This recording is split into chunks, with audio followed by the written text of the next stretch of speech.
Nik uste dut Juan Mari Aburto dozen erdi berbatan bakarrik esan da laburbilduta, dala pertsona bat, lehenengo eta behin gizona.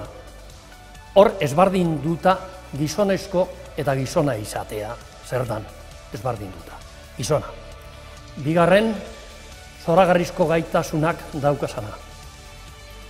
Behargina, amorratua, fidagarria, eta horren gainetik, nik uste dut, gardentasun ososko pertsona, benetan, norberak laguntzat gure izango leuken tamainako pertsona.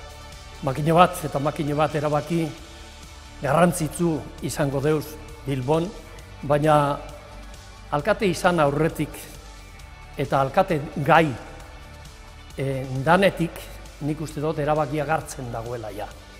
Eta erabaki horren guzti horren artean, azpimarratuko neuke, zelango hurbiltasuna dagoen erakusten Bilboko auzokide eta auzune guztietan, bere libretatxu gorri horregaz, eta nik uste dut hori dela benetan erabaki potoloa gero beste batzue bere barruan sartuko dauzana.